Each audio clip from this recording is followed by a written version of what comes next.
the goal is to be what Drake is to mainstream. Like, you want to be the independent artist that becomes as popular as Drake. At this point, I'm sure labels are watching what you're doing. I'm sure they're putting roadblocks in a way to try to, Or they might be putting offers. They put offers. Roadblocks, and then, but you're almost in a sense like the poster guy be blocked for independence. I can't be blocked. How could they block I you don't from the use people? their systems. I don't use I can't be blocked. We have our own distros that we work with directly. We don't use the major system, and it's like platforms like this. We create our own content. We have our own live performance platforms. Like, we really don't have to go through their systems for nothing. Yeah. There is no block. And I'm in my backyard. If they stop any motion, I'm just gonna go in the backyard. My graduates from my school being Forbes, bag drop. Bag drop. A mic drop. Bag drop. Bag drop.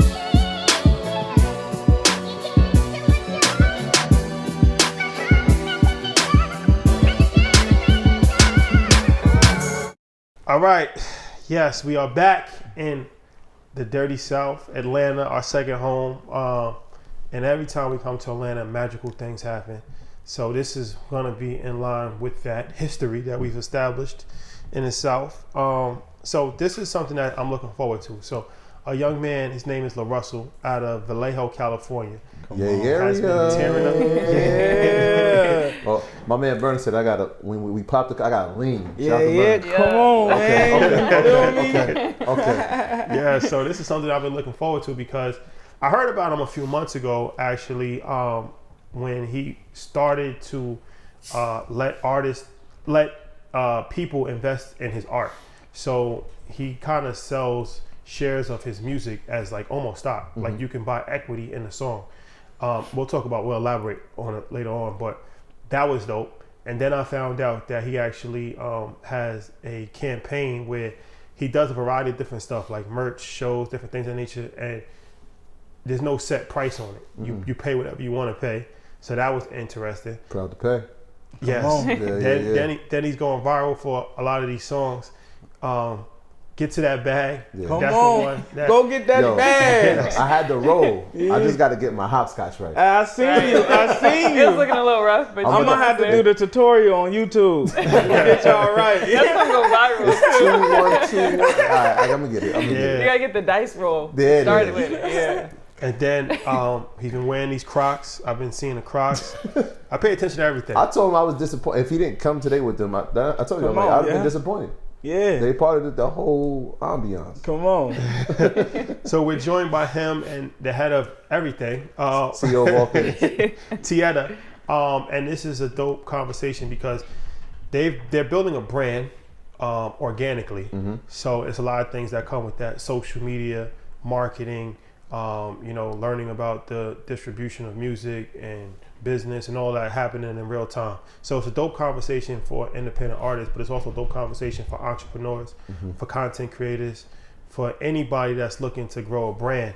And I think that is something that a lot of people is going to gain value from, something I'm excited about. So thank you for joining us, first and foremost. Thanks. Yes, we are honored to be here. All good. Yeah, so let's... Tieta said this is on her vision board. It was last year. It was on the vision board. Talking about manifestation. There it is. You've manifested it. Time has come. So, all right, where does this start? So you got a buzz now. Your album's about to drop. You moving. People know who you are in the streets.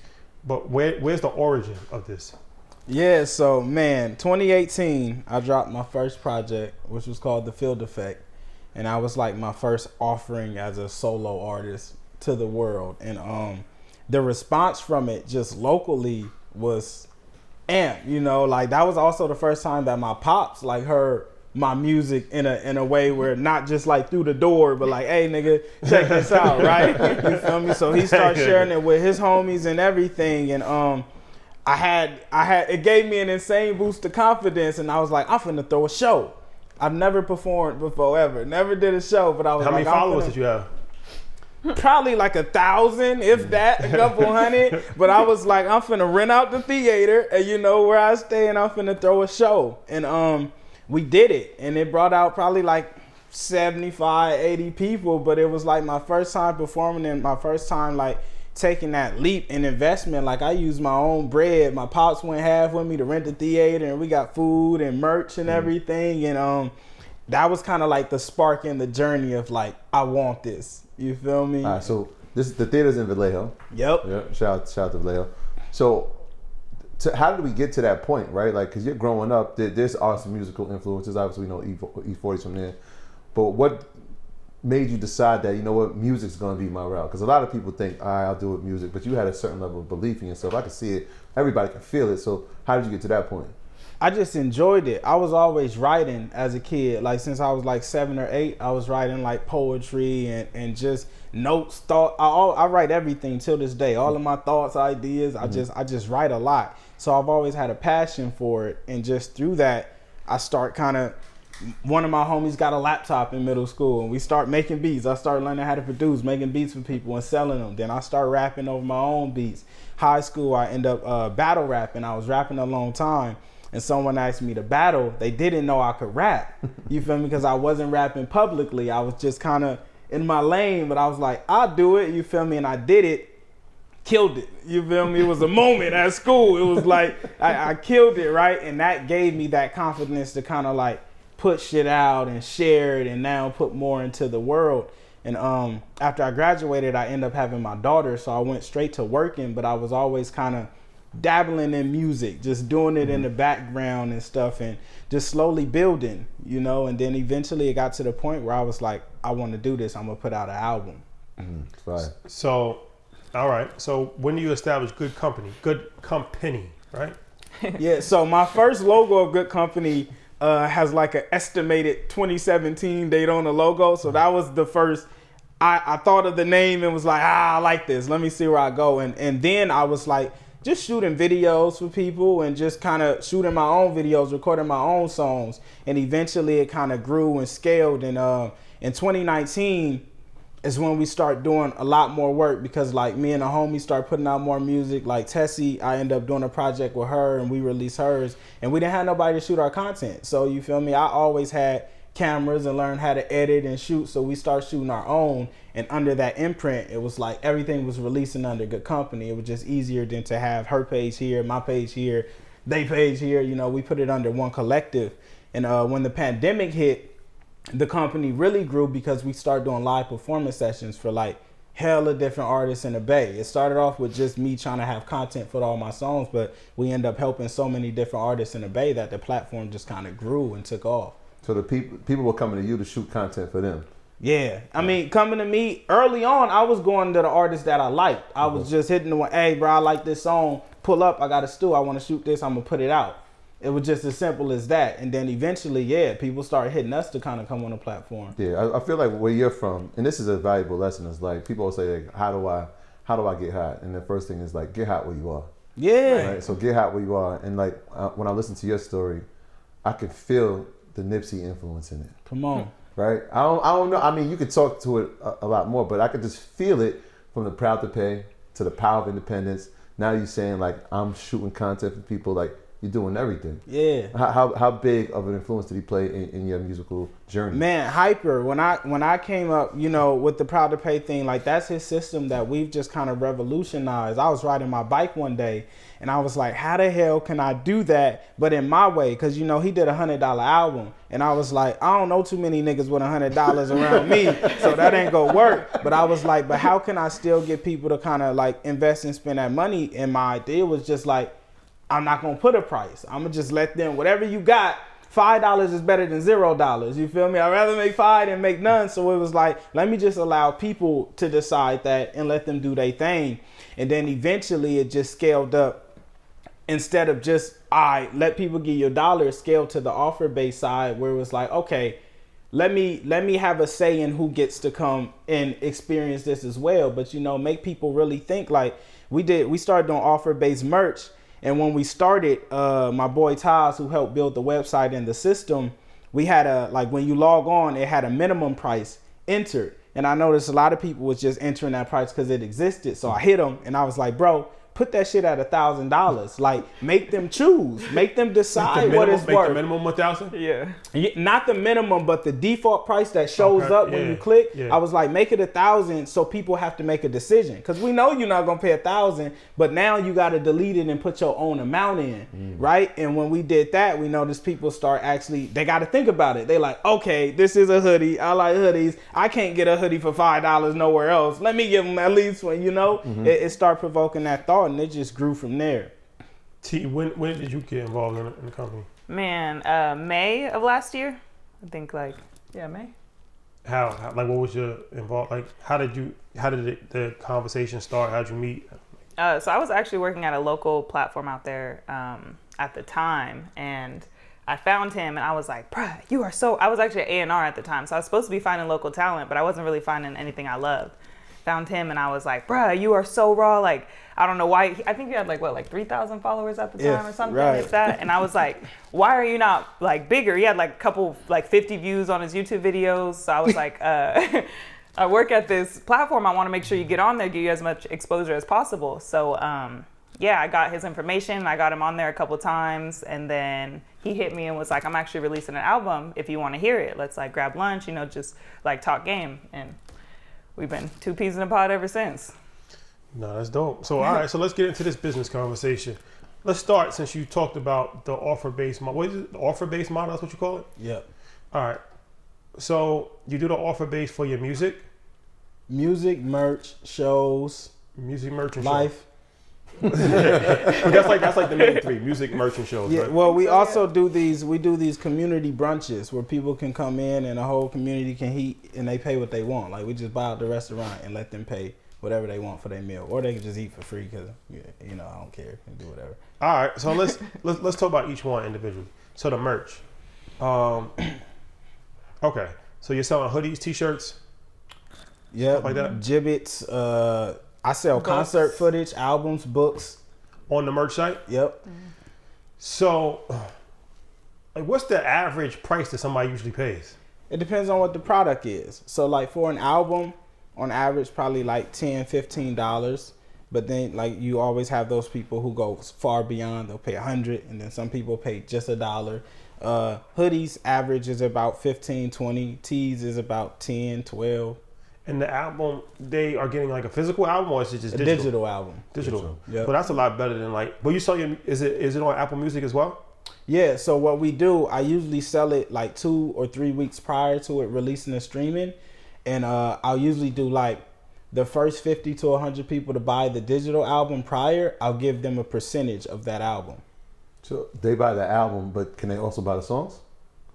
Yeah, like after on iTunes and shit. No, I'm saying like From you from directly? you. So like if you put out the single before you put out the album, is that an entry? I don't usually sell singles. Okay. I sell just bodies of work. Like, Yeah. singles is still like a new thing that I'm even getting into, releasing singles. I'm an album guy.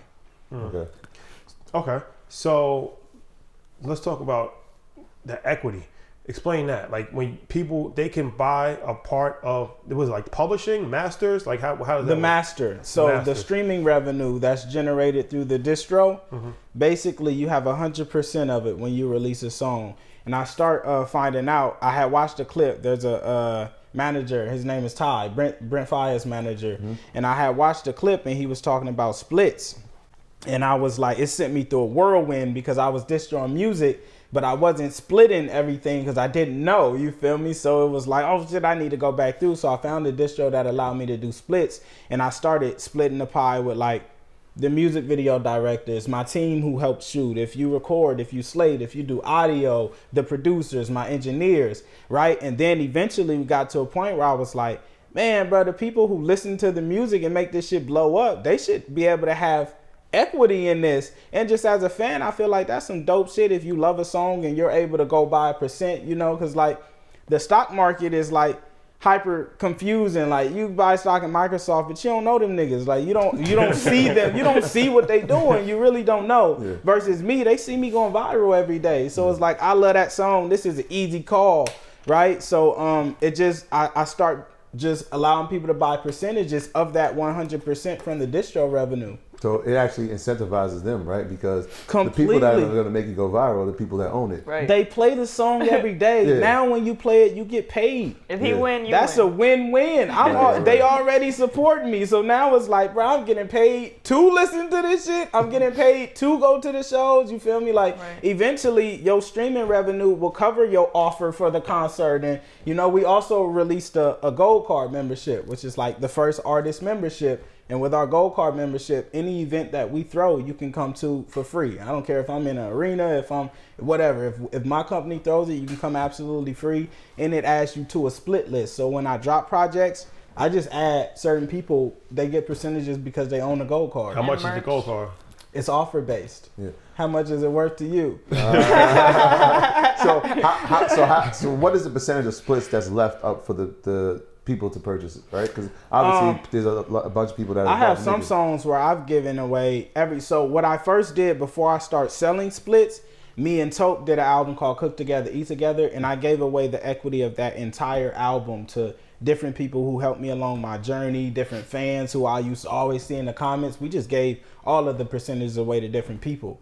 And then eventually we got to the point where it was like, okay, we should sell equity because this is worth something. This is into perpetuity. Like, people hate the word perpetuity because labels use it nasty, but I love perpetuity. I like forever money. You feel me? So it's like into perpetuity. And yeah, like with the split.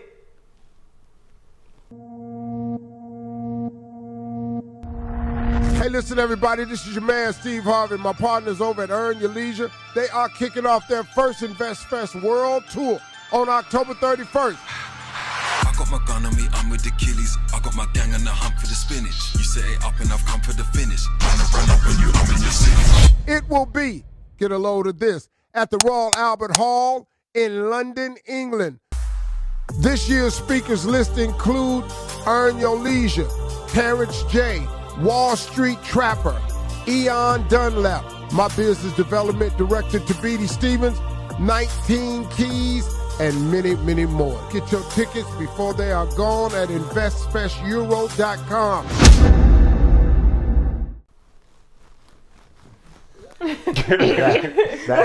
the feeling. That's the feeling. See, I want to come to you because you are the CEO of all things, right?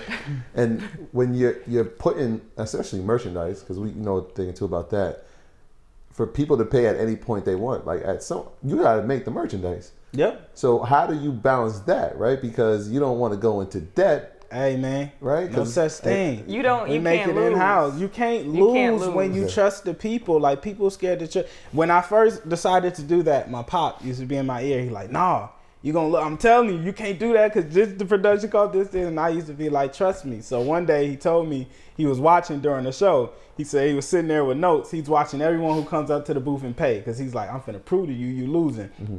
And he realized some people come and pay $1 or $5. But then there's 4 people who came and paid $100. The production cost of the hoodie was only $10. So everybody who paid $1 got subsidized by the people who paid $100. Like, the people gonna always take care of you. And my whole thing from the jump was like, I use merch for marketing. So my goal was like, even if I only make $1 off each, my plan was to sell 1 million. $1 million ain't never bad. It don't matter. There's never a bad thing. You feel me? And that was my goal. The goal wasn't to profit hella. The goal was to be able to market. If everyone can buy it and everyone can wear it, you have the whole world as your marketing now. If only 100 people could buy it, you only got 100 people marketing your shit. Very true. It's true. Okay, and you said something. You said you press out the merch in the house. Yeah. Talk about that. You We got a in the sweatshop. garage Got a with- sweatshop. So man, I had a moment. I had quit my job in 2019, right? And I had like a 401k check and a little bit bread from taxes and shit, right? And I ended up running low on bread, so I had got my car repossessed. And in that moment, I could have either went and got my car, or I could have bought the production equipment to make my merch. And I decided to invest in presses and vinyls and all that. And it was the best investment I ever made. And we end up basically building the whole merch production system from the garage. So now we ship out merch globally. So who works it? The team. Yeah, man, there's several. So all of my homies kind of come in and intertwine, but initially starting, it was me, Yaya, Tessie, Millie, just your friends? Yeah, all the homies, my sisters, my mom and my pops. My dad would get off work, press some shit up. My mom drop everything off to the post office every morning and do her delivery. So it's just the homies and the family.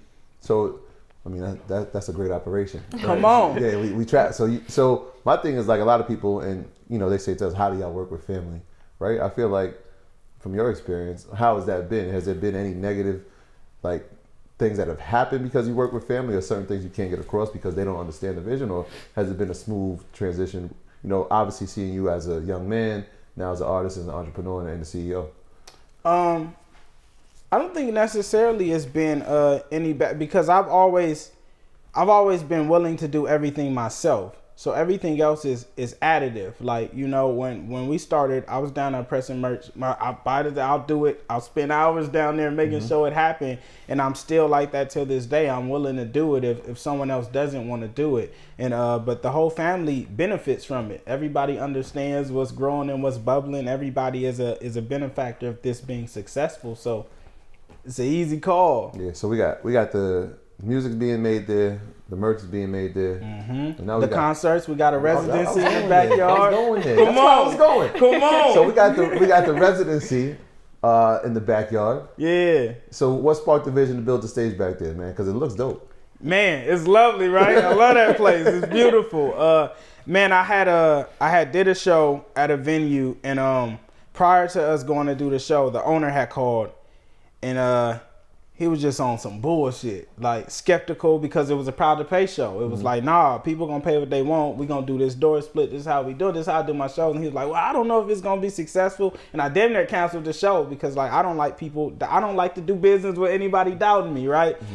But we went on to do it, and it was successful. And he seen that back end of it. But by that time, I was just like, bro, I don't want to deal with that no more. And I don't like nobody being able to tell me no. So to get rid of that, I was like, I'm going to just build my own venue. Now we don't have to deal with it at all. We don't have to ask. We don't have to wait for nobody to tell us what date they got available. I could schedule some shit tomorrow, and that's what we're going to do. So you got the residency at your residence. Yep.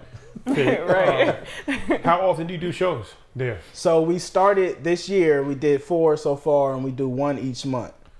One each month. Okay. But when it gets cold, it might. So stop, we just did the last one in September. Okay. So my goal is to do them each year from April to October, and then when it gets cold, we're going to be doing a bunch of different styles of this residency, like this museum style piece, and then we're going to do like some candlelight shit. So we're just kind of altering it as the season change into different styles of events. And that's in your backyard. That's in the backyard. So that's all right. So this is your parents' house, right? Yep. So do they have any reservations about having 300 people in their backyard? Man, look at what we building. Like, why? What, you feel me? This is something. This is history. I don't think anybody have reservations about making history. They understand what's being built. This has never been done before. You never want to be the nigga in the way of history. You know, everybody's on board. Say that again. That is a fact. I ain't never heard nobody say that, but that is a fact. Don't be that. Come on, don't be that. Don't be that. So speaking of that, right? Like obviously, I've seen a bunch of the shows. I mean, you have fences. There's neighbors there. How do they react to them the homies? Man, so I've been on that block. I grew up on that block. My neighbors be in the backyard. They be over the fence. They supporting. They know what we building. Like they the homies, and I mean, we building equity for the whole block. That's true, because it becomes like, I mean, it's not a tourist attraction, but this is the venue. Bro, it's a monument. Yeah. Disneyland. So you got like porta potties? Yep, we got porta potties, pops cooking, and so the whole garage gets switched around, and you go eat. That's what I was gonna say. It might even be better than some concerts. At least I know when I go to yours. It's 10 times better. Like I saw the trays of food, and it's all free. Like once you pay your offer ticket, you ain't gotta pay for nothing else. You can eat as much as you want, pee as much as you want, and it's the good porta potties, not the kinds that smell like it's sinks in them. These is luxury porta potties. You feel me? It's a great experience, and you get to chill with moms and the family and smoke. And we got a jumper outside for the kids. You could toss them kids and go on about your day. You don't even have to worry about it. The most important thing is like, what would we want for our fan experience to be? I don't want to use that nasty porta potty, so why would I make them use it? You know, like I want to bring my kids, but they be acting up. Have a jumper, you know, like whatever you would want, provide that for them.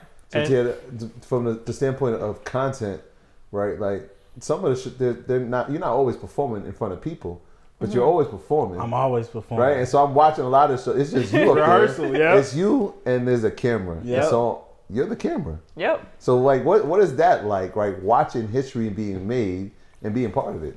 Man, it's exciting. It's exciting. I love it. I already knew I wanted to work in videography, and then being able to work with somebody like him, a visionary, and I love his music. So, like, if you ever come to a show, which y'all gotta come, you'll see me. People always say it, like, I'm rapping every single word to every single song. Like it's my show. It's our show. Come on, come on, talk your shit. But for the residency, there is a floor, right?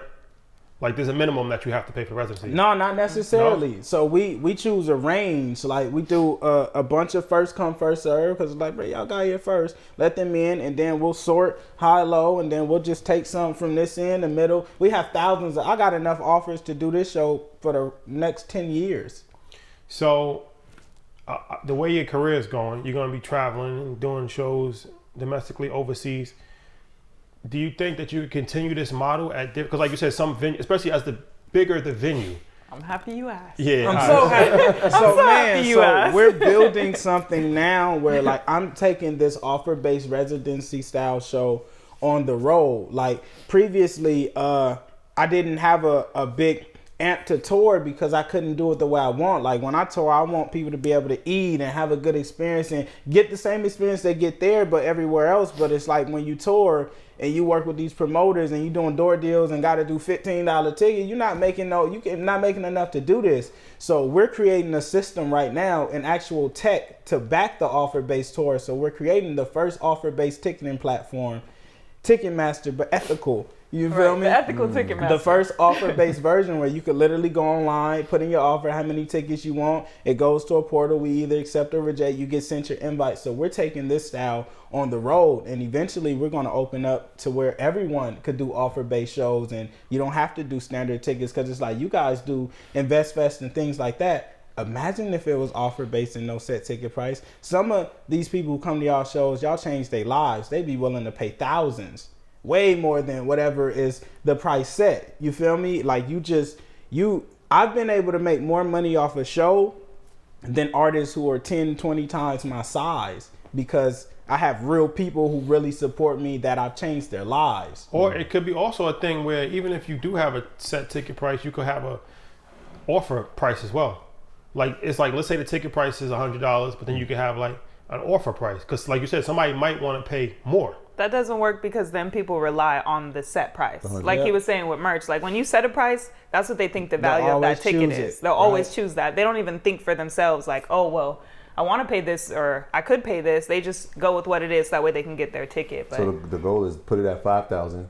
Right. Let them start thinking like, or leave it blank. Like, I mean, I'm just really into getting people to like really process what your value is, not your price. You know, your price is the cost of something. Your value is different. And people associate those two. But with what we building is like, nah, offer me something based on how valuable I am or what this is worth to you. Not what you think the price is. What's going on, Ernest? Look, at 26, I made one of the most important decisions of my life. That's right. I didn't have family at the time, but I did have a life insurance policy. A wise man told me life insurance isn't about the people who die. It's about the people who live. It's one of the best ways to secure generational wealth for your family's future. And it makes perfect sense why people get life insurance, especially term coverage, which surprisingly is affordable. Why not pay a little bit each month to secure the future of the people you love long term? If you're asking yourself that question, I want you to check out Ladder. Ladder makes it impressively fast and easy to get coverage. You just need a few minutes and a phone or a laptop to apply. Ladder's algorithms work instantly, so you'll know right away if you're approved for coverage. No hidden fees, and you can cancel any time. And since life insurance costs more as you age, now is the time to get started. So check out Ladder today to see if you're instantly approved. Go to ladderlife.com/EYL. That's LADDER life.com/EYL. That's ladderlife.com/EYL. You know how this works. Don't wait. Don't hesitate. Secure your family's future right now. So what's the who you working with to build? Like you got app developers? Yeah, so man, we're working with a dope black-owned tech company called What's TBA, and we just start building with them. Ibrima, man, shout out to Ibrima, man, he's incredible. He's black and he's a tech guy, and he just built. The system is already built. We're actually in beta, and man, we about to launch fairly soon. You got a name for it? It's called TBA. What's TBA? Oh, TBA. Yeah. If you go to try to go to his show that he's throwing in October, so you can actually use it right now for the show that we have for the 8th and see how it works and everything. But yeah, we're going to be launching, we're using this first right now to do our tours, but eventually we're going to open it so where everyone, like I feel like everyone should be doing offer-based shows, like and not setting just a ticket shows, price is just events, like everything. Yeah, like, for everything. If you want to throw like a brunch, if you want to do InvestFest, if you want to do a show, if like anything that you want to do, you should be able to do it offer-based. I just had this amazing idea for you. You never know what your shit is worth to somebody else. Because you got the residency, right? Yeah. But you got a bunch of fans throughout the world. Everywhere. So imagine if you got to do it in their backyard. Listen. Oh, we already started that. Yeah. Come on. Yeah. We did an announcement and we built a whole repertoire of just people who come to your house. Who are willing to host us. That's what we're going to be doing. They sent pictures. They told us that way like, we don't have to deal with the yeah. venues. We pulling up with our own equipment. We shooting our own stuff. We bringing our own food. Paul's going to be cooking it. But it's like we come to your spot and this is how we doing it. Well, I was going to ask you about because that's another part. The venues is a part of it. Because some venues, they only are Ticketmaster. Like, yep. Like, we ain't got to deal with them because we got the people. It's way more people than venues. So you plan. So the events that you're going to be doing, Right. it's just like at event spaces and then people. What's the model? You want to do it at people's houses? So we have a list of people who own event spaces, who have huge backyards. Like we got people who hit us with hella land. Well, I'm about to say you might have some million like Rick Ross. Bro, right? Yeah, we have people who hit us with that, who just got land, who got restaurants, who got event spaces. They just like, hey, bro, we love you. Come you can use whatever you want of ours. And we built a whole list of the, people from all over the world has tapped in. And it's beneficial on both ends. How'd you build that database? How'd you even? I just announced it on Instagram. We created a Google form. So Tieta has created Google forms, man. So when I used to work in aerospace, I learned how to use Excel. And I use Excel sheets for everything. So we end up making Google forms for all these different things. So I had announced that we're trying to do this residency worldwide. Send in, fill out the form, wherever your location, put your info. So now we have an entire database of just different people, locations. They got pictures of their spots. So we can kind of go, I can go any city in the world and we can find somewhere to throw a show. As long as people live there and they got electricity, you should be good. Well, we bring generators. They don't even need electricity. We bring our own generators. As long as they got space. We just need space. That's it. And you got to rent it from them, or they just offering it? They're offering it, but what I'm going to do is so the ticket platform that we're building a split system on the back end, the same way we split up equity with music. We're building that to where I could just allocate splits of the revenue from these shows to different parties, because eventually I'm going to allow fans to invest in shows. So if they want to invest we're like, hey, we're going to do this arena, and they want to invest, they can invest in exchange for a percentage of the revenue that comes from that show in total. What you're saying is, you're bringing up a lot of good points here as far as collecting data. A lot of people collect data. They think data collection is only phone numbers and emails. But there's so much stuff. Like, you don't know, like, who's following you. You don't know the kind of resources that the people, like, right. Even us, like, we got 1.2 million followers on Instagram.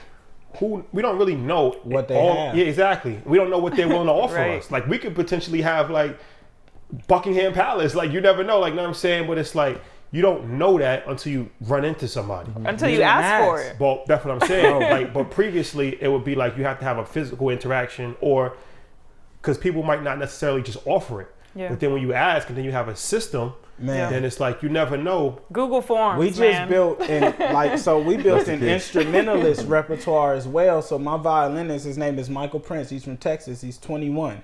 I did a shout and said, hey, fill out this form if you play an instrument and you're dope. We went through. I found Michael Prince. He did my last show in the backyard. He's exceptional. Went to school. He's exceptional. Now he does shows with us. He's the one playing in Tulsa. He brought us the trumpet. So like we do things like this where I'm building databases for everything. The next one is videographers. I'm building a whole database of just the dope videographers. So we're really seeing who our followers actually are and what they have to offer versus them just being a number. And what we can offer them, which is I think that's what makes our fan experience so great. It's like, it's not one-sided. It's not just them blindly supporting us and, you know, helping build up this company. We also offer it back. Like when we went to Washington just now, we sent out an announcement like, hey, we're here. We want to work with the locals. Like whoever is here that's building something, we want to come and support it with his face. Like he has that following. Tulsa. We gave percentages of the revenue from that Tulsa album. We released the live album to streaming, and we gave percentage of revenue to AJ Johnson at Oasis Market, to Kelsey from The Collective, to the org that threw the festival, Steph Simon, and then I split the rest between my DJ, keyboardist, instrumentalist. So we split that pie up with the people who were involved. There's no artist going and doing your festival and giving you feel me, money on the back end from it. This is different. It's different. Come on, it's not the same. It is totally not the same. He's gonna do it. As soon as I said I accuse you of, my G, on. I knew he's gonna do it. So, CEO of all things. This is a company, and we're sharing splits, so that means money's going out. How transparent are we with the numbers with the people? Right? Are we having quarterly reports? Because like we see that obviously with Fortune 500 companies and companies in the stock market, there's quarterly reports or there's bi-weekly reports. How transparent are you with the audience when it comes to the numbers? So I handle the splits, and basically through the distro portal, the distro shows you could click whatever song you have, and they show you, distros report data every 3 months. So they show you how many times the song streamed, what amount was generated, and what your percentage is worth of that. So they got a username. It's automatic. Yeah, they have a login. They go in and they can see their reports. You can export a CSV file or Excel, whatever. So you're doing the proud to pay on the you're doing all right. So the events, you got that. What about music? You have plans to do that for me? Because now you're doing it with music, but you also have music on Apple and Spotify. Apple and Spotify still control the whole situation. So do you have a plan to revolutionize that with your own streaming service, where now you can actually pay? Not necessarily. Because I sell music direct as well, so like you can get music from me without having to go through. But it might be a good idea because there might be a lot of other artists, like what you're just describing. You're building a platform for people that anybody can use, a new Ticketmaster. But what if you built the new, we might have to take this part out of the interview out, but what if you built the new streaming service? Like the new title, in a way. But the ethical title. Yeah. And now any artist can come on the platform, and now it's like, you could pay whatever you want for the music, and then you just take a percentage off of that, and that's like a new way to stream music. I think you kind of take a loss a little bit because you make money per stream. And it's like, how would you charge people whatever they want to pay every time they stream that song? You kind of lose in the forever part of streaming. If they only have that one-time payment of like, pay whatever I want up front. I think that's why we do both sides. But like when I'm logged into Apple Music, like I have a subscription, but I could pay $199 just one time, and I have that song forever. Right. So what if I just paid $100 for the song? And I have that song whatever forever? You wanted on there. Yeah. I think that's a genius idea. I mean, my thing is like, everyone has an opinion when it comes to the foods we eat. This food's good for you. This one's bad for you. This diet works best. But who actually has the right answer? You don't need rules to lose weight. You just need proper information to build smarter, more sustainable habits. Noom is here to change the way we view food by not only looking at what we eat, but also how we eat. Instead of making you feel guilt, Noom empowers you to keep going. Not everyone wants to be on a strict diet, do 5 days a week at the gym, or have daily smoothies and questionable teas. Noom uses a psychology-based approach to find healthier balance that's more suitable for your life and, as a result, more sustainable. Look, Noom has already influenced the way I shop for food, which has not only saved me money, it's also given me a clearer understanding of the foods I'm consuming, which has made me sharper and more energetic. You have to try it out. Look, there are no food restrictions in the program, which makes the process more flexible for your lifestyle. Everybody's journey is different. Noom believes in progress, not perfection. 75% of Noom users finish the program, and more than 60% of users engaged with the program keep the weight off for a year or even more. With Noom, all you need is a daily 10-minute check-in. No grueling early mornings or huge chunks out of your day. Are you ready to start building better habits for healthier, long-term results? Sign up for a Noom trial at Noom.com/leisure. That's NOOM.com/leisure. Don't wait. Don't hesitate. Head over there now. I'm not pressed on doing it. If another nigga want to do it, go do it. You feel me? I'm not pressed on doing it. And like we still get that stream of income regardless from Apple, No, Spotify. I just thought about it. Yeah. I just randomly just thought about it in my mind right now. 'Cause I'm like, you got the idea. That's a great idea for Ticketmaster.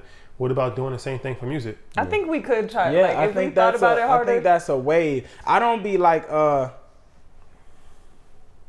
I don't be trying to save and change the world in all aspects, you know, just in the ones that I'm like, this is really, you know, something, because it's a lot, you know, it's a lot to dive into once you get into and these it don't even spaces. be like intentional to change things. It just be like, well, I didn't enjoy this, so I want to do it my way. And then we figure out a system of doing it our way. Like building the ethical Ticketmaster wasn't on purpose. It was just like, well, we were doing it. They were filling out that Google form, and then I linked the Google form to the Google Sheets, and then we were going through every single offer, manually, color coordinating them, sending out single emails, and then sending out single text messages to every single person. Like how many offers did you get?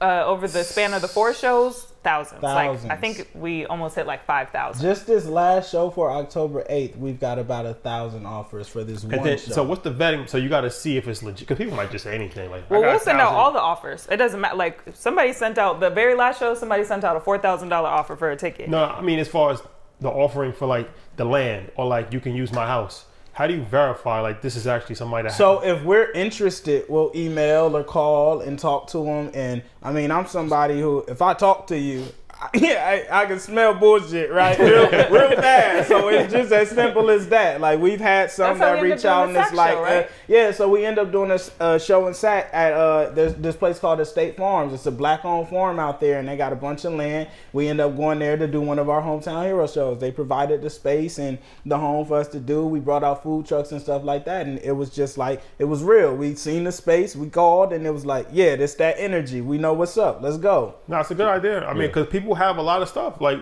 people have a lot to offer. Yeah, they do. People have a lot to offer, and it's like we have millions of followers, and they have a lot to offer. That's why with this offer-based shit, like if an artist like Drake or Cole or Kendrick was to do it, they make billions. Like the label can't run you what millions of people can. Right. It's different. You feel me? When you go to the people, it's different. It's like I'm doing it at this scale, and I'm killing it. One of them do it. Yeah, I read. Easy. I read. Maybe this is not true. That the goal is to be what Drake is to mainstream. Like you want to be the independent artist that becomes as popular as Drake. So I'm wondering, at this point, I'm sure labels are watching what you're doing. For certain. I'm sure they're putting roadblocks in a way to try to, you know. Or they might be putting offers. They put offers. Roadblocks, and then I'm sure there's a bunch of offers. But you're almost in a sense like the poster guy. I can't be blocked for independence. I can't be How blocked. could they block I you don't from the use people? their systems. I don't use I can't be blocked. Like I don't use none of their systems. We have our own distros that we work with directly. We don't use the major system, and it's like platforms like this. Y'all, it's like, hey, bro, I'm pulling up on them. I don't use we create our own content. We have our own live performance platforms. Like we really don't have to go through their systems for nothing. Yeah. There is no block. And I'm in my backyard. If they stop any motion, I'm just gonna go in the backyard. I'm good. Every block, it feels like, has created a new idea to revolutionize the system, so we can't be blocked. What are some that some real like the venue for one? Yeah. So like the venues are a block that's just like, well, I don't want to deal with that. I want to be able to do it my way. So we built our own venue. Yeah. I want to be able to do them. Right. I want to be able to do proud to pay ticketing. So we built the Google Forms, and then now we built the ticket platform. You know, right. like.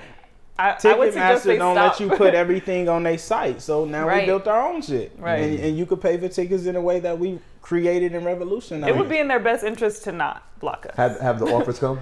Yeah, plenty.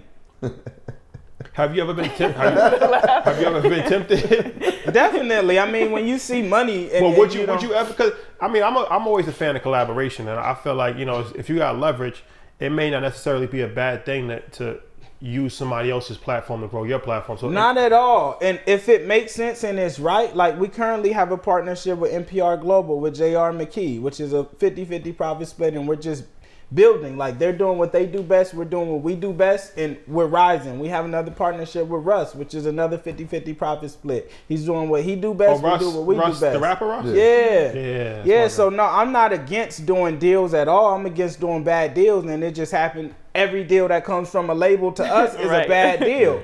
Like, bruh, it don't even make no sense when you could see somebody doing something so revolutionary and something that you've never seen done and come and be like, hey, let me offer you some bullshit. Like that's absurd. You feel me? It makes no sense at all. They're offering me standard deals like I'm a standard nigga. I don't hear nothing standard. You don't get on EYL from being standard. Why do I have a standard deal? Put that up, please. What are we doing? Super fast. How's the relationship in the independent world? Right. Obviously, you mentioned Russ. And so is that somebody you can rely on? And even when you're coming up, was that somebody, obviously he's had huge success in the independent game. You're like, all right, I can call on him to get advice in this space? Like, how's it? Definitely, man. He was tapped in a little bit early, like when we first kind of started going viral and just being supportive. He put me on one of his shows. He did the Greek Theater, 8,500 people, and put me in. And it's funny, I had hit him. I was like, bro, if I'm going to do the show, I'm not going on early. Like, I need to come on before you. I want people to be there. And he made it happen, and we killed it. Like, that got me a bunch of exposure. So he's definitely in the mentor role. I could call him and just be like, hey, what you think about this? You feel me? He's gonna give me that game. Wallow, Hovain. I've had a bunch of people Johnny Shipe, Stretch.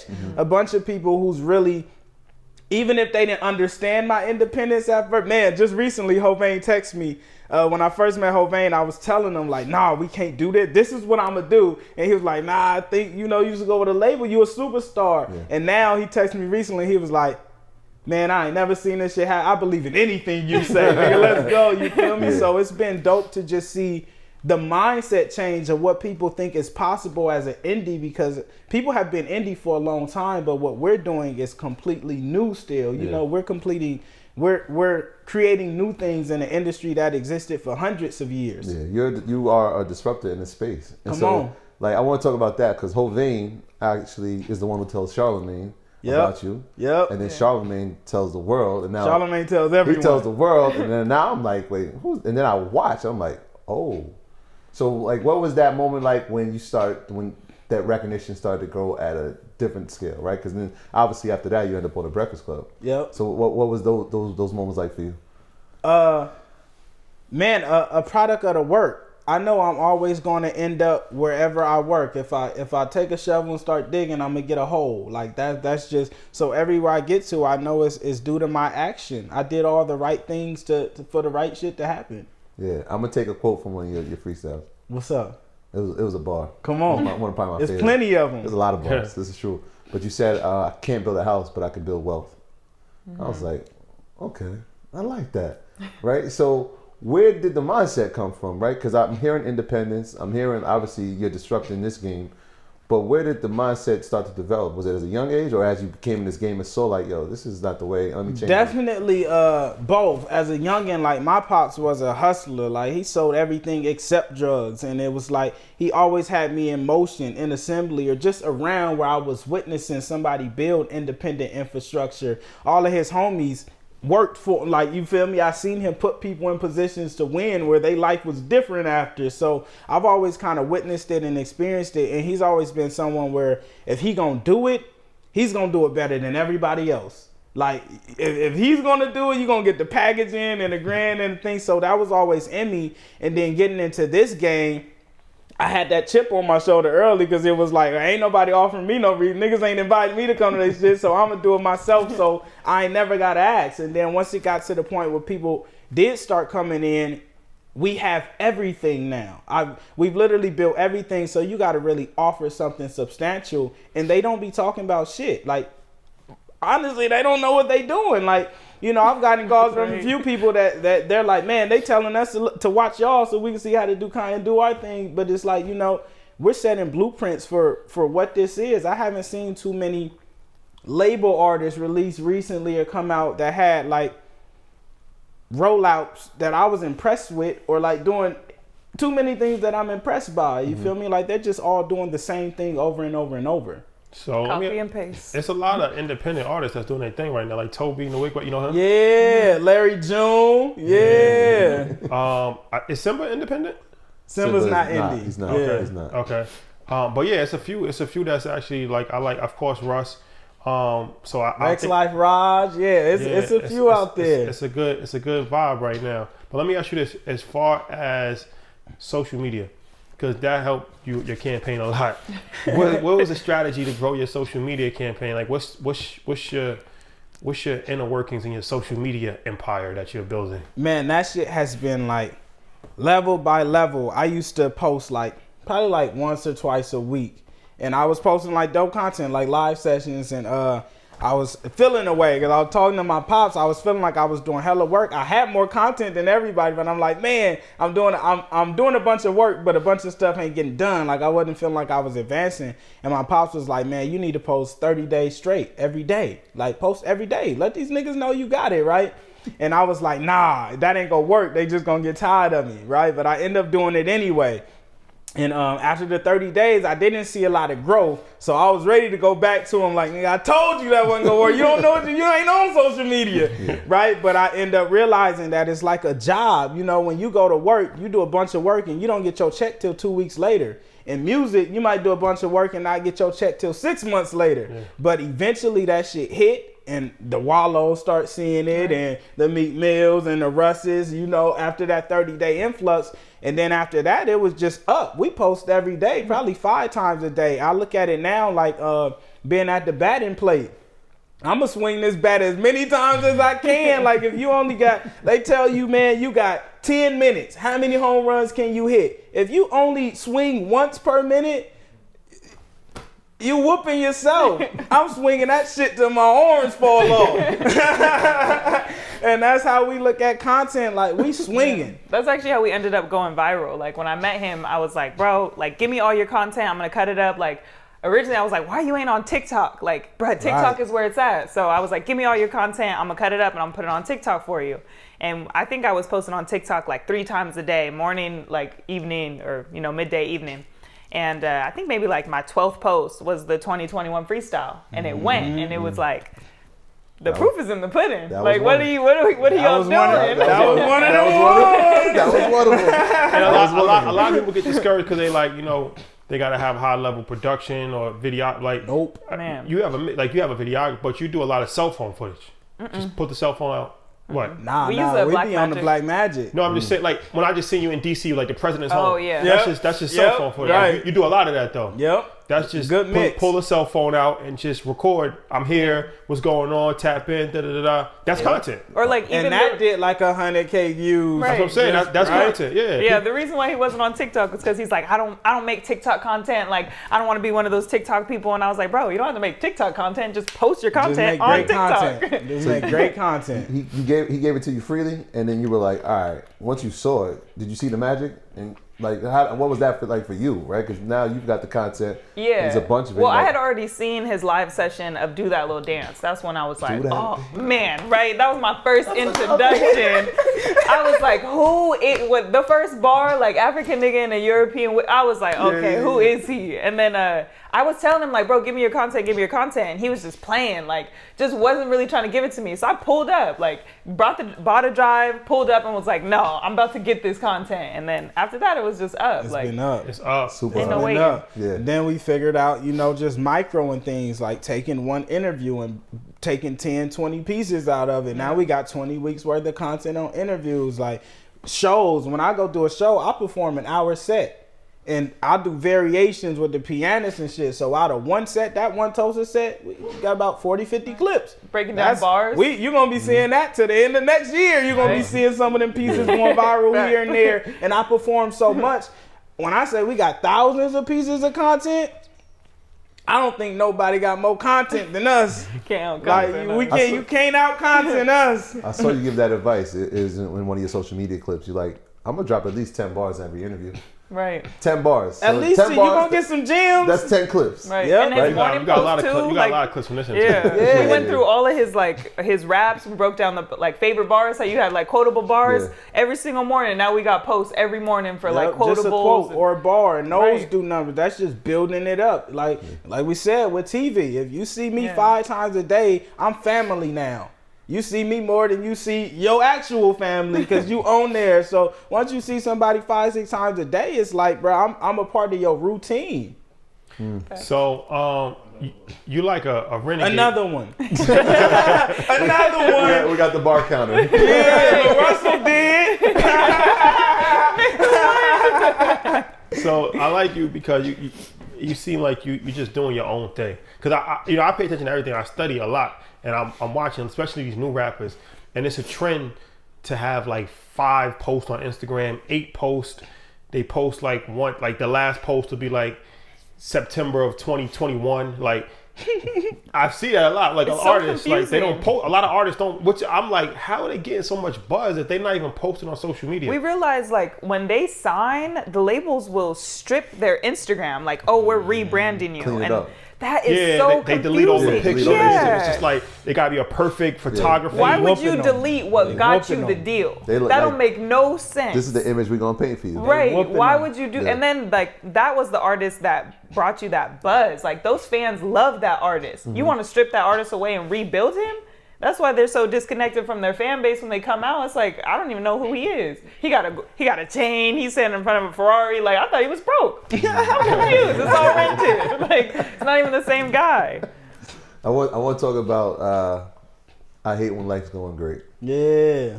Let's talk about the title. Let's talk about inspiration behind it. What people can expect when they get it. Man, this is a classic project. It's Another genreless, one? boundless. Another one. You feel me? Just boundless. A lot of new flows, new pockets, new emotions and feelings. The title actually came to me. I ended up making the final track of the album. I completed it, and that was the title of the song. And I was like, man, this is it. We were trying to come up with an album title for so long, and that shit just hit home because like I dabble in these spaces of like being able to fully be present and enjoy everything that I work for, and also feeling like I'm undeserving or unworthy at times. And it's like throughout this journey of me succeeding, I've partially not enjoyed it, like hated it at some points, just not even fully understanding of why that is. You feel me? It's some self-sabotage shit. But I feel like a lot of people experience that and feel that feeling. So just hearing the title of the album, it's like you get a connection because it's like, well, what does this mean? It sits with you in a way because you're understanding of it. You feel me? It's hyperhuman. Yeah, and I've heard a lot of people become more open about that imposter syndrome. Like, do I really deserve this? Right. But you really worked this hard. I Right. really worked my ass off. Right. Yeah. So talk about that imposter syndrome. So that's like you feel like sometimes that you don't deserve it, or like you shouldn't be here. Yeah, due to like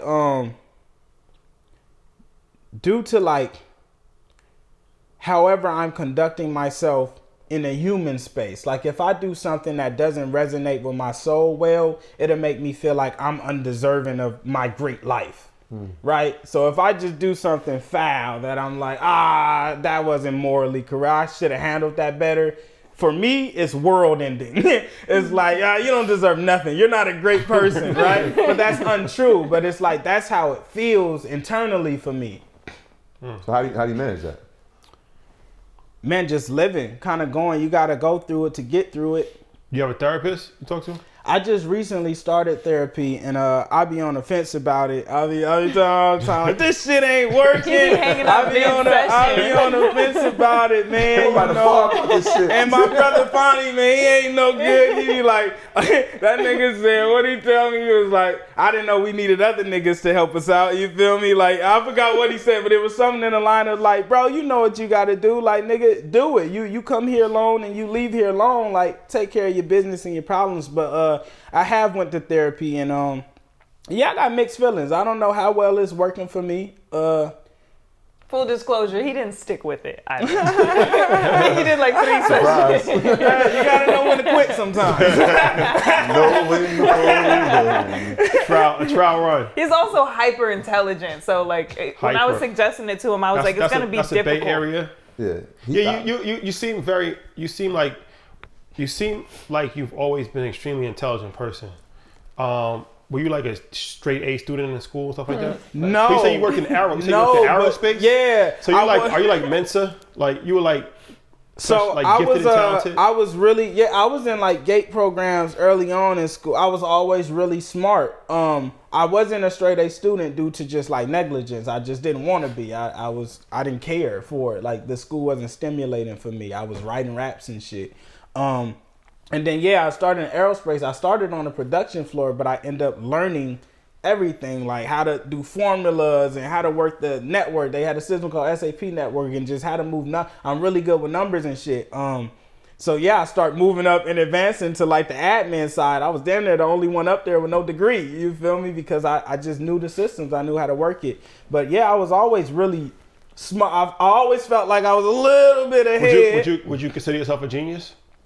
In some aspects, yeah. I think you have to be to create new things in this world because the world has existed for eons. So for anybody to come and make something new, and I've made several new things, not to flex, but to flex. I've made several things that are new. They didn't exist at all, you feel me? And they now exist. So I think that takes some genius. Yeah, you give me genius vibes. Yeah. Who inspires you, right? Because, I mean, you give me like this, you've been here for a while type vibe. Man, my pops, Steve Jobs, Tim Cook, Sadhguru.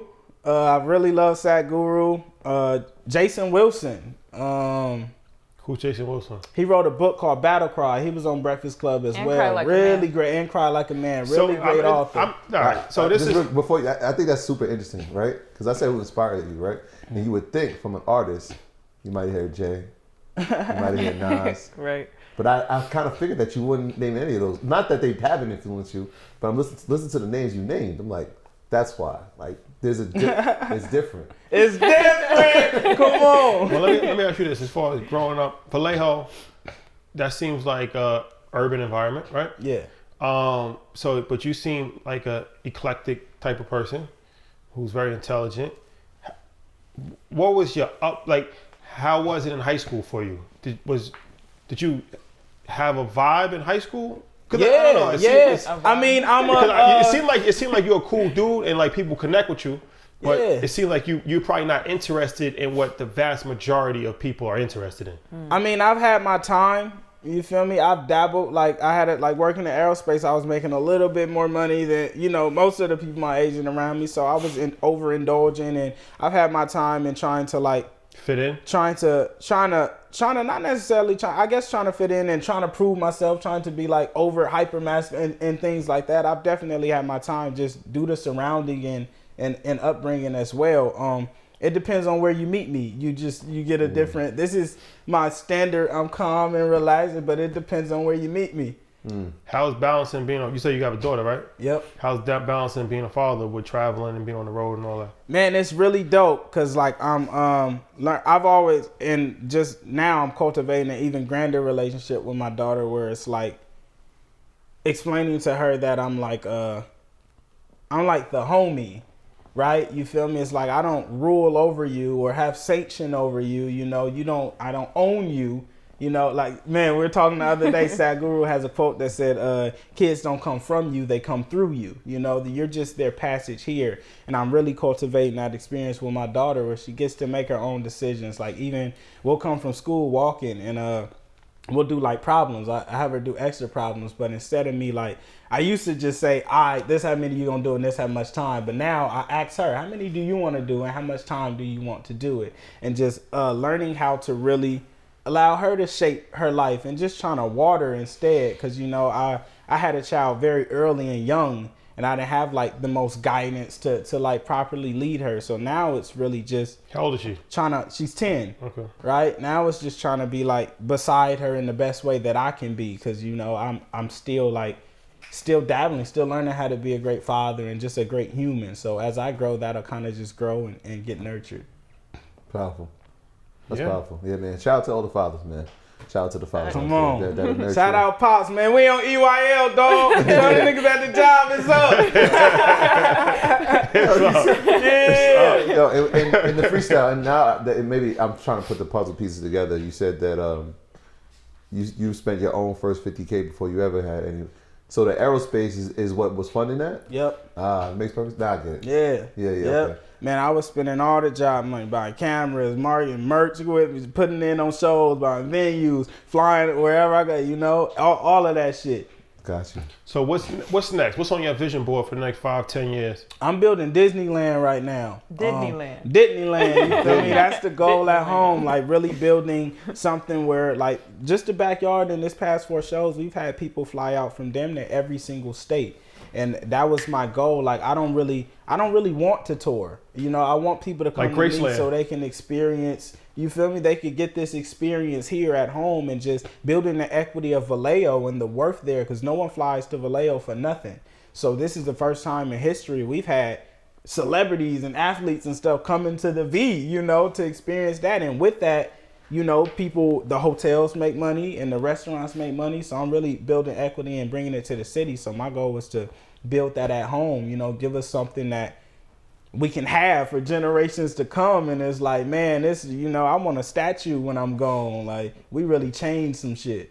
You say you tapped in with E40, huh? Yeah, water. Yeah, 40 water. How'd that come about?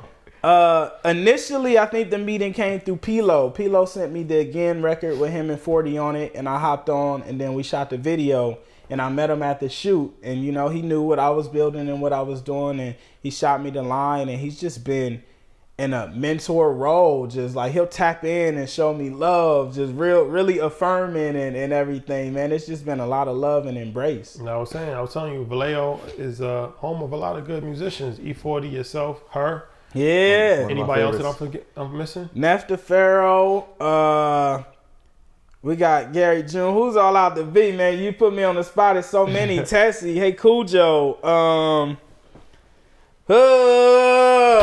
There's so many of Kalani's us. not from there? Who? Is Kalani from there? Kalani? Oakland, right? Kalani's from Oakland. Okay. Oakland. Who? Oh, The boy, SOB, the Right. boy, Swimmy B. Man, we've had a lot of talent come out the V. Dark Side Rider with Scandal, yeah. And Vallejo's right next to Oakland, right? Not right next to Oakland. We're like a about 30 30-minute minutes. drive. So Okay. Vallejo's across a bridge. Like, we're our own little, Vibe. yeah. But it's all Bay Area. Yeah, like the culture, a lot of the culture. It's similar. Yeah. It's all the Bay. Hyper, yeah. And y'all all rock with each. Because that's what I asked you for. I'm like, is it like Oakland looks at Vallejo? He like, nah, the Bay is the Nah, Bay. man, we all a unit. Like, we the Bay. Short dog. Yeah. Mr. Fab. Yeah. That's Oakland. I know, it's all the Yeah. Bay. You know, But it's the Bay. don't All the separate them. Bay. Mac Dre from Mac Dre, Vallejo. yeah, He's one of the yeah. biggest. And we got, Simba. He's doing his thing too. He's Shout from, out. where's he from? Simba's from Antioch. Yeah. Antioch. That's the Bay though too, right? Yep, that's the Bay. Yeah, We'll give nah, it to man. I like the conversation a lot, man. I really think that you have a bright future because you're innovative, and that's extremely important. A lot of people are Facts. followers. Most people are followers, and most people are not innovative, and they're not creative. And I mean that's okay because everybody can't be an innovator, but the few people that are innovators, those are the people that actually change the world. So I feel like you're a very innovative person, and you're thinking forward. And you're not limiting yourself. You're thinking outside the box, and you're doing it independent. Come on. And you're moving in real time too. So that's Come on. what I like. We, Yeah. we might have to get an Observant. EYL Disruptor Award. Hey, Yeah, you definitely I'm up there. just saying. definitely in the finals. How many people create new things? You Yeah, feel me? Yeah, I'm yeah. just We saying. have a great appreciation for things One like one that. of the greatest things that Dane Dash, you should meet him. Have you met him yet? I haven't yet. You got. I'm gonna set it up to meet him. He will love you. But he told me, he was like, I love y'all because it's one thing to have potential. A lot of people have potential, but you're acting on your potential and you're realizing it in real time. Bro, And in that's- my journal, Right. I just wrote, I'm exactly where I am due to my actions. Not my thoughts, not my ideas, but my actions. Everybody got thoughts and ideas, but you feel me? The only shit that exists is the shit that you do. Like You only get a hold we if you all start shop digging. at Walmart because they built one. Right. Not That's a because the fact. nigga had an Right, 'cause he had an idea. idea. That's a fact. Somebody offered me a deal, and I called them and was like, "Bruh, like, what are you doing? How do you feel about this deal?" And they said, "I don't think it's a bad deal." I said, "Bro, I never want to sign a deal that someone says, I don't think it's a bad." That's not how I'm going into this shit. But that's the type of shit that they offer you. that they feel like, I don't think it's a bad deal about. Yeah. Right. Yeah. Or you ask them, did you see this deal before they sent it to me? Crickets. Crickets. Yeah, we've seen a few things like that. Right. Stranger things have happened. Stranger things like that. Right. Stranger things have Right. Right. What is that, a That is stimmy? a fact. Legendary. What else would we expect? Yes. Right. Live. What else? First, that's a first. We had somebody rap before. Shout out to Mickey Fats. Yes. But this is our first performance Come on. in the EYL South studio. Yeah. It's not we, the same. We might have residency here. Yeah. It's not the same. Come on. We got some room. And it's gonna be off the base. Right. Don't pick a Right. platform that's black owned that we created and we own. Why not? Yeah. Why not? Different. It's different. It's different. Now, I appreciate you guys so much, man. Tell the people social media, album, all the stuff you got coming up, whatever, website, merch, all of that. Let them know. Yeah, super honored. I'm LaRussell on everything. Good Company is the platform. Company spelled COMPENNY. Goodcompany.co is where you can buy merch, buy albums. We're releasing a ticketing platform coming soon. Please come to a residency show. We building Disneyland. Go get that bag. Disneyland. Yes, sir. Yeah. I'm Tieta. You can find me on Instagram at TTSTEETEESTEA. Also on Twitter. Come a on. lot of T's. Talk that shit. Shout out to everybody on Patreon.com. Shout out to all earners on EYL University, the #1 place for everything in the world of business. And shout out to everybody that's supporting the merch. And shout out to Vallejo. Shout out to Vallejo on EYL. It's not the same. For the town business. You hear me? All right, we appreciate y'all. Love is love. Yes. Get your tickets. InvestFest Europe. We are headed to London, Royal Albert Hall. Sheesh. And MSG. We doing MSG for Market Monday. So. Sheesh. Them boys different. Them boys different. Boys living different. It's not the same. It's Nah, not the different. same. Nothing was the same. Nothing standing. EYL did. Thank you guys for rocking with us. We'll see you next week. Peace. Peace. My graduates from my school being Forbes, bag drop. Bag drop. A mic drop, bag drop. Bag drop.